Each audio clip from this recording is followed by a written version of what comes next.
Hey everyone, Arthur here with some more obscure games for you all. It's been a while since I've made a PlayStation 4 Hidden Gems video. I've been meaning to do this for like a year, but companies keep shutting down their digital storefronts, so I keep having to urgently cover all the games that will go away. I'm actually in the middle of covering the Xbox 360 marketplace shutdown. The very next video after this will be on that, the DLCs to be exact. But while working on that, I found enough time to also return to the PlayStation 4, and this time I decided to focus on lesser known games that also have physical versions for the PlayStation 4 and many for the PlayStation 5 as well. There are plenty of real obscure games that got physicals, but still many may not even have heard about. And right now is a great time to hunt for PlayStation 4 games in particular. Prices are falling for that system as it's approaching the end of its life cycle, and like I said, many of these have yet to be discovered by fans, so some are pretty cheap. And one last thing before we start, just as a reminder that you can still join the giveaway of 3 copies of Wall World for the Nintendo Switch. If you're interested, check out the last video before this one, link on screen now, for the instructions on how to join. So alright, let's check out the list. Welcome to the channel, this is From the Void.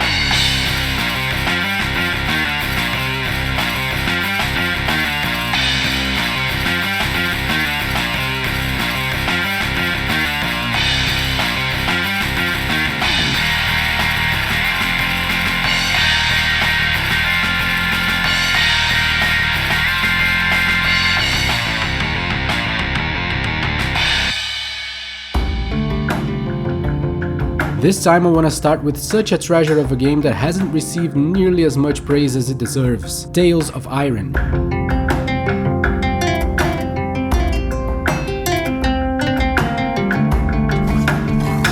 Alright man, this is such a great game. There is a war between rats and frogs going on that we never knew about, and it's bloody and brutal as hell. The story is really well told, and I love everything about this game: music, graphics, all of it. But let me get to the main aspect: the action. Tales of Iron is 100% a side-scroller action game, nothing else. It may seem like it's a metroidvania at first glance, or maybe also a platformer, but no. The focus here is totally on the combat, and what a phenomenal job they did on it. I mean, I can only imagine the amount of back and forth and tinkering around with the programming and animations that went into this to make everything feel so awesome. One of my favorite things is the parry system. Brilliant is what it is. From the start you have a shield and you can block by holding L2. This will be effective against most projectiles and weak attacks, but medium attacks require you to parry, which you do by pressing R2 while blocking. This is awesome, it's organic, it feels right because you hold the shield with the left hand, then parry by putting your whole weight behind it and pushing back. So by pressing the 2 buttons, you're kinda emulating that. And it's incredibly effective with just the right time for delays and the duration of the animations and the effect of the parry itself and how the enemies react to all this. I mean, wow, color me impressed by the development work here. And that's also true for pretty much everything in this game. You also have 2 levels of dodge, combos and heavy attacks, multiple types of weapons,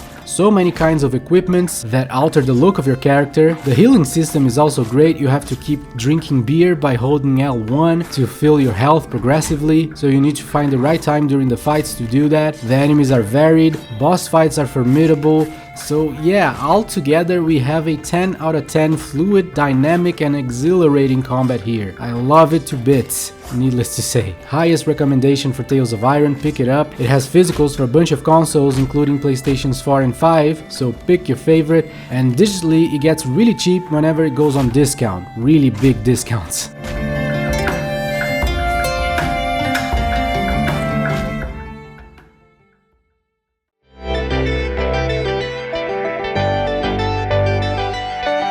Moving on to Journey of the Broken Circle.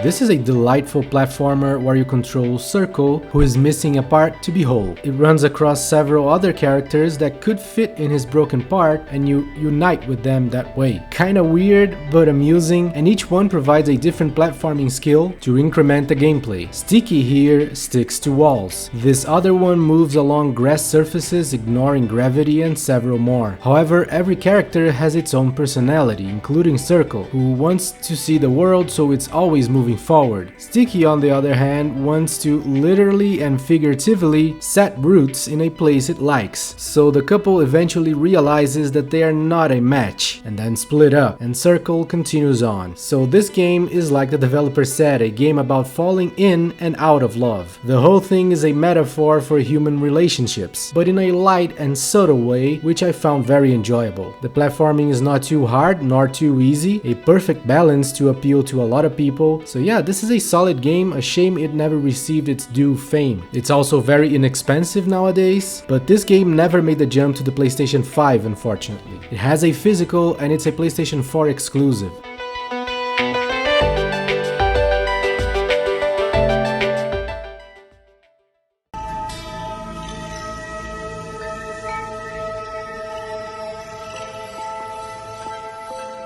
Next is the most beautiful game I've played in quite some time, and this is severely underrated: Sword and Fairy Together Forever.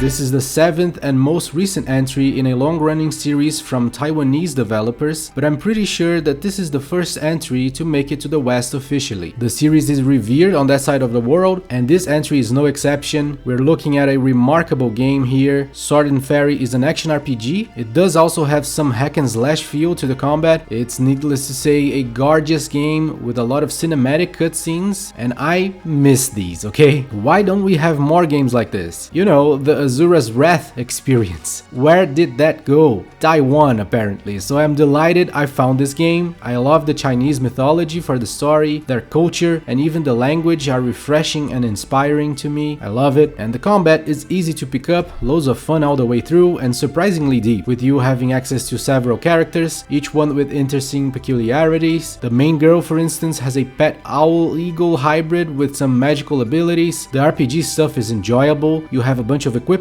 items to feed your owls so it levels up, skills to learn. I mean, everything you could want for a game of this kind. Then exploring the world is a joy. Most areas have a lot of space to get lost in. There are even some platforming sequences which I enjoyed. They look great and are kind of hard even. I don't see what not to love about this game. Sword and Fairy was such a nice surprise, so do check it out. Physicals are exclusive to the PlayStation 4 and 5, at least here in the West.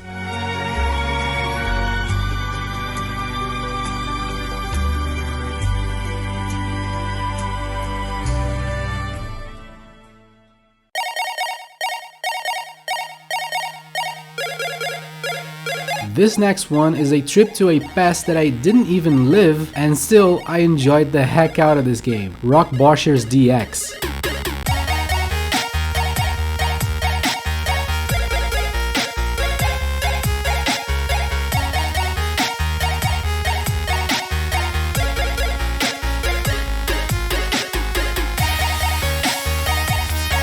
This is an 8-bit ZX Spectrum inspired game, down to the chiptune, sound effects, and even having a 8-bit console or 8-bit computer specific look to choose. I only got the tail end of the 8-bit generation as a small kid, barely even remember it, and certainly never played the ZX Spectrum, but still had a blast with this. The game is simple, it's divided into stages, and this is a twin-stick shooter. You have a few different weapons to defeat humans, zombies, and many other creatures, and figure out what the hell is going on in this Martian colony. The objectives always revolve around collecting keys and destroying terminals to open the way to the next stage. Pretty simple stuff, but really enjoyable, proving that games don't need to be super creative to be fun. So yeah, check this out, Boshers DX. It has a PlayStation 4 or Vita exclusive physical edition, and digitally it's very cheap.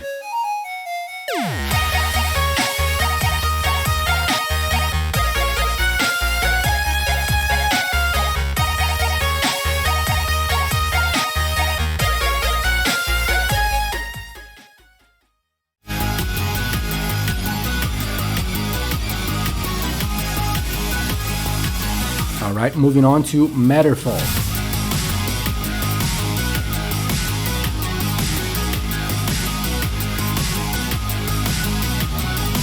big fan of developer Housemarque. Nex Machina is simply one of my favorite PlayStation 4 games period, and Matterfall is another brilliant shooter they made. It's fast-paced and full of challenging maneuvers and tricks you can pull off to keep moving non-stop and defeat the enemies. The main play feature here is the dash that creates a bubble where you stop, which stuns enemies for a while and destroys bullets. You can do it in mid-air, and you also have a bunch of other stuff like multiple weapons and a jet you can fly with sometimes, a gun that manipulates platforms and stuff. So there's a lot of buttons to press, making this game hard to learn. Everything feels great though, the game feels amazing to play, intense and chaotic, and great looking graphics too. I love it. Matterfall is a must play for me. Physicals are only found on PlayStation 4, so check it out.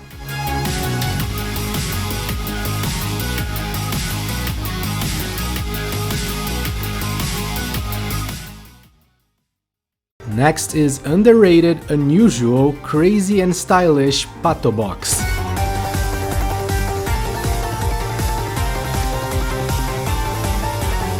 Yeah, you are looking at a black and white punch-out style brawler with a duck head protagonist. Video games, man. Pato Box also mixes in some third-person action and exploration too, which is quite nice, so it's not only about boxing fights. I wasn't expecting this at all. Of course, the main star of the show are the boss fights, and what a brilliant punch-out style fighter this is. The matches are dynamic and full of surprises. It goes well beyond just learning the tells of the enemies. The reaction times feel challenging but doable, even on your first attempt, which is a great thing. Then on the third-person exploration phase, you get some cool exposition about the game's story and world. There are some hidden collectibles to find and some action or stealth sequences as well. This part is definitely secondary, and it's the main reason for criticism the game got from reviews, but I enjoyed it. It's a nice change of pace, it's well done though not too deep, and some of the action sequences are real fun. Nice game, quite underrated in my opinion. Pato Box, check it out.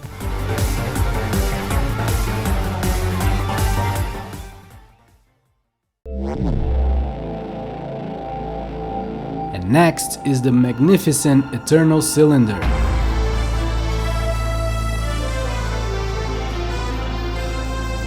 Yo, this is such a trip. I was playing Xenoclash a few months ago and learned about this game from the same developers and went in already expecting something bold like Xenoclash, but nothing could have prepared me for this. What a awesome game. The Eternal Cylinder is an adventure with survival aspects. It's also story focused and linear, two things I was not expecting from what I knew about the trailers and such. This game takes place in a planet where exists the titular Eternal Cylinder. It's an actual planetary-sized flaming rolling cylinder that smashes everything beneath it, which is the craziest, coolest idea ever, and here is how it works. I'll try summarizing the best I can. You have some typical survival stuff to worry about during most times, like keeping warm, fighting food and water, and avoiding carnivorous creatures. That's already a pretty cool part of the game. It may not seem like it, but everything is well made. You control these funny little creatures, all from the same family, that can do a lot of different gameplay things, like rolling, floating, and sucking up stuff with their trunks. The idea is to consume things and have the several creatures you can swap between evolve into different things, so they have better chances of surviving, becoming more apt to pass over obstacles, or solve puzzles, which this game also has. There are so many different traits you can gain by evolving, and they're so cool. Now, the cylinder only becomes a concern when you decide to move forward. Once you do, you have to roll into a ball and outrace the rolling apocalypse until you find the tower machine things that will hold back the cylinder for some time. This part is also incredibly fun and an absolute thrill. It's all really well made. What a remarkable game. You are in for a treat if you decide to play it. Very much worth the 15 hours or so it takes to finish, and this is a great game for anyone that likes a good adventure filled with all kinds of weirdness in the best ways possible. Check it out. The physical is only on PlayStations 4 and 5 and Xbox One, but I'm pretty sure that the PlayStation 5 version doesn't come with a pretty awesome manual / survivor's handbook that is full of cool information.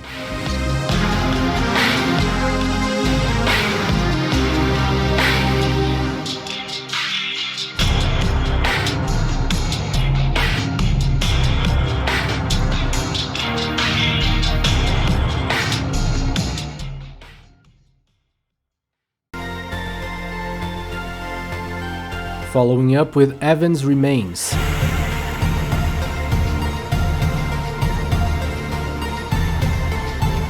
This is great, but it's also very short. It's about 3 hours long and there is a lot of dialogue in this game, but then again, the price is super friendly, so if you're okay with a short game, there is no reason to dislike this. Evans Remains is a narrative-driven side-scroller puzzle platformer. The puzzle style here is pretty cool, I gotta say. It may not sound like it though. The general idea is that every time you jump off of a platform, it will disappear. Meanwhile, there are special platforms that make all regular platforms switch in and out, so you have to figure out how to turn all of them on or only the ones you want. It's a rather interesting puzzle mechanism. And of course, there are lots of other types of platforms as well. The puzzles are intertwined with the narrative, mostly told through dialogue between a few characters. I really like the premise and the compelling mystery going on in this story, so I mark this as another positive in this game. But some people dislike how much narrative there is compared to the time you spend doing the puzzles, so that's up to you to decide. Like I said, the price is friendly digitally and the physical version of this game is exclusive to the PlayStation 4.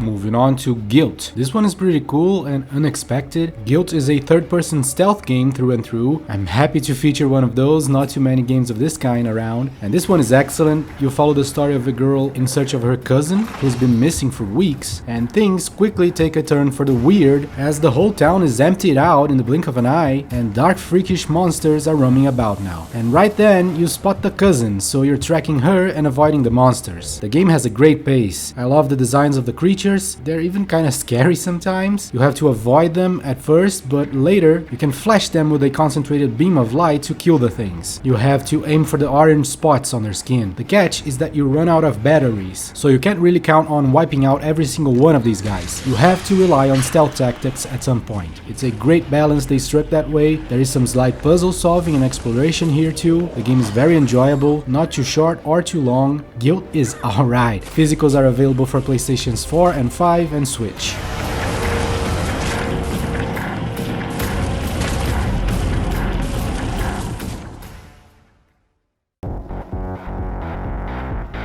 This next one looks too basic, but there is a great game here, believe me. We're talking about Null Drifter.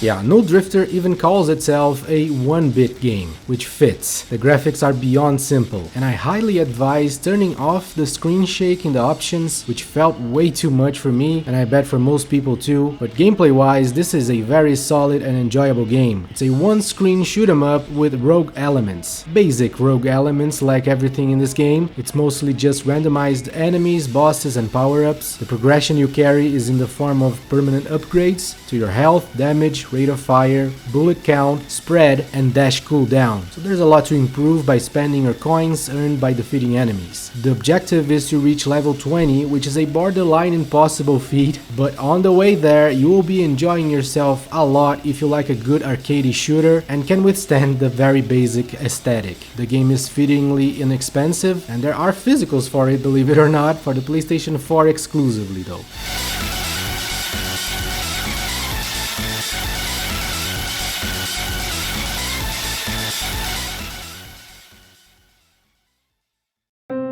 Next up is a game that was brutalized by a review and never got the attention it deserves, probably because of it, I feel like. This is Projection First Light.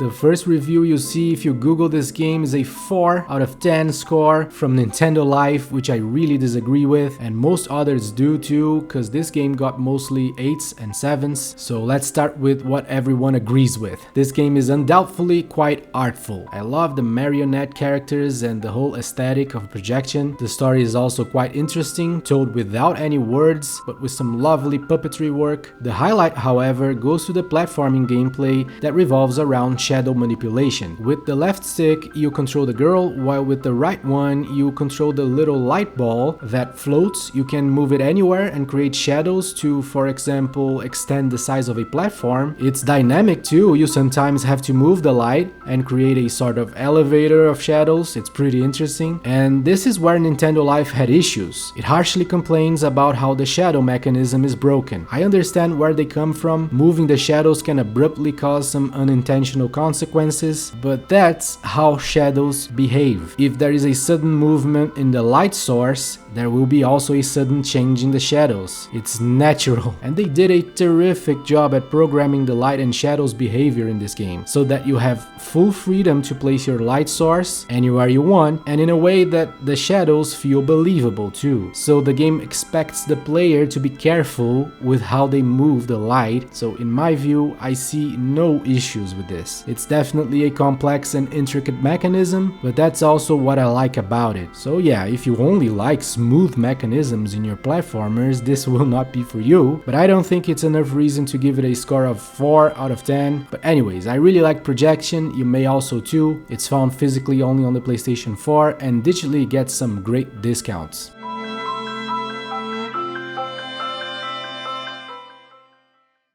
Moving on to Batbarian, Testament of the Primordials.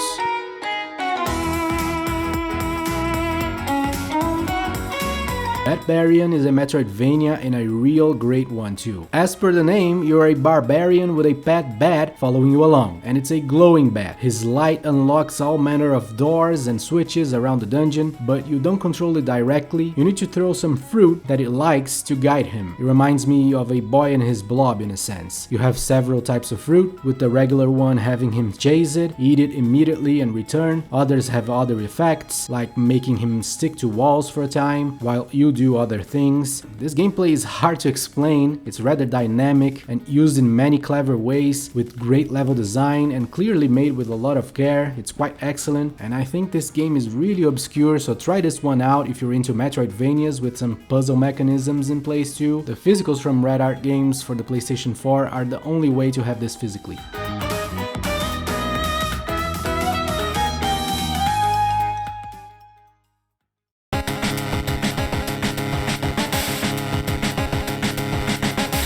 Next is Milli and Greg.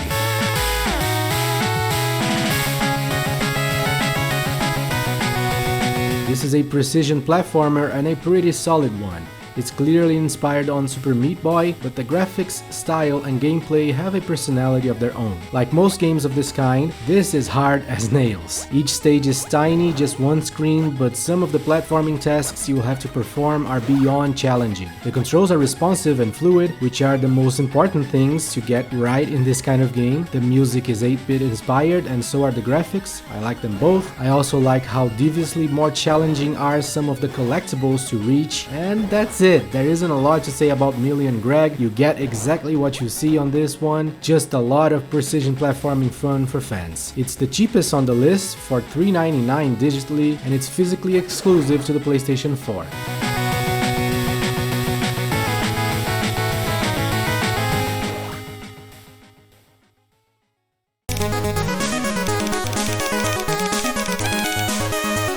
Next is the solid metroidvania Enter Digiton Heart of Corruption.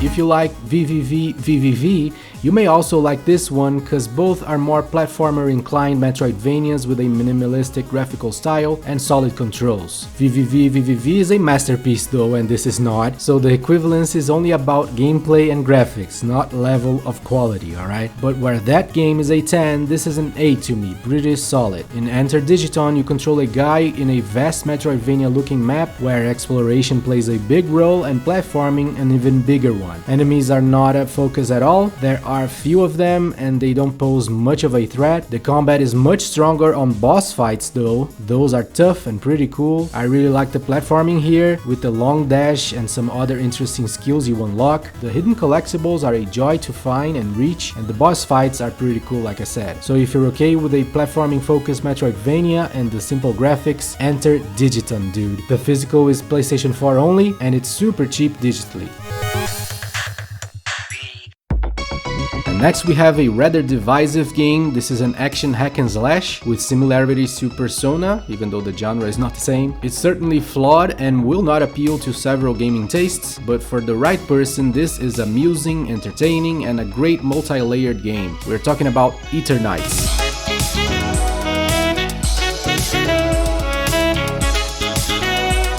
Eternight is the name of a drug in this game that was supposed to rejuvenate users, but the side effects are not the best. People start becoming grotesque looking mindless zombies. Not sure if it's a worthwhile trade-off there. And this drug causes pretty much the entire city to become zombified, except for the anime main character's chosen ones cliche. Now that's the backdrop just to give you some taste, but like I said, this game's not for everyone. It's super worth it for the right person though, so let's see who that would be. This game is already niche in the sense that it has a strong focus on the romance aspect. Now for me personally, I am neutral regarding romance in games. If it's good, I'll like it. If it's bad, I'll dislike it. I definitely liked it here, and it's mostly because number one, it's handled tastefully, and number two, the entirety of characters' interactions in this game, beyond the romancing parts actually, are super well done in terms of the emotions that they convey. The animations and facial expressions of the characters are really well thought out, and that ties to another main highlight of the game. They have something to tell here. There is a rocky beginning and the game is budget in many ways, but if you can plow through all that, the story starts picking up and grows on you non-stop, then the ending is great. This is a very much worth seeing through game. It's also dark and bloody, which oddly goes well with the friendly anime look, amplifying a sense of uneasiness that I liked a lot. So alright, we discussed the major possible problems here, all the love and the fact that this game is budget. If you're still here, things are looking up because the remaining part is mostly very positive. This is a action hack and slash and a very enjoyable one, though not very deep, but more than enough for most action fans I feel. You have the typical daredevil dodge, close to when the enemy will hit you, that will give you an upper hand, several interesting skills, and it gets really flashy and awesome the more you go. The action happens in the dungeons and there is a need to conserve healing items and such, so I found the dungeon crawling enjoyable as well. It's not gonna be the best action game ever, but it's perfectly solid and with some great personality too. So yeah, there we have it, all you need to know about Eternights, a great one for a particular audience, and I hope that these developers make a sequel or another game in the same vein, because with a bigger budget or more time, they can make something spectacular next. Physicals of this game are only found on the PlayStations 4 and 5.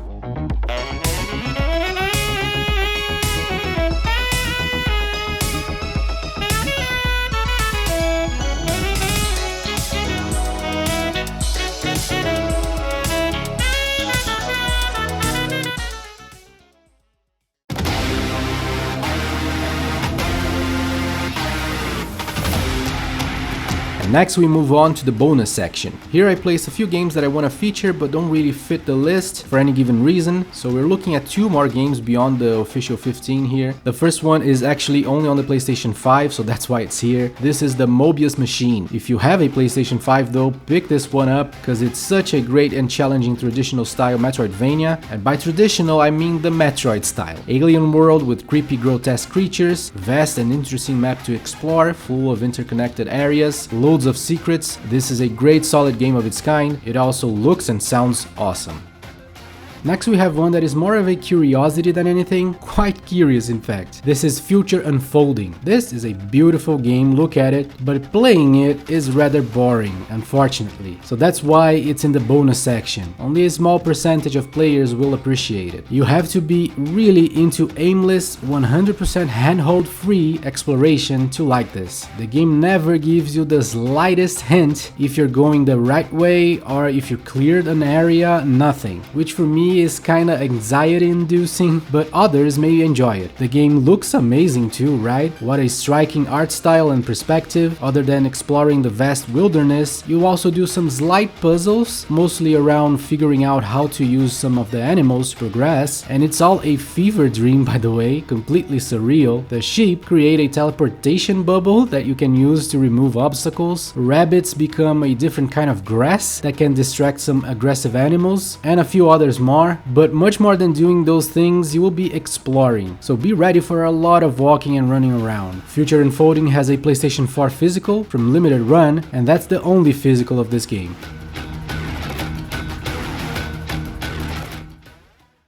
And that's it, people. Hope you found some cool games here. Did you add any of these to your list? Let us know down in the comments. If you're interested, I'm giving away 3 copies of a Switch game. That's Wall World. You're looking at it right now. Fantastic game. The prize draw will take place 1 week after the release of this video. So check the last video before this one for the instructions on how to join. If you enjoyed this, consider subscribing. If you want to support the channel further, you can join the Patreon, like these people whose name you're seeing on the screen right now, who I thank so very much. And that's it from me. Thank you so much for watching, and I'll see you soon.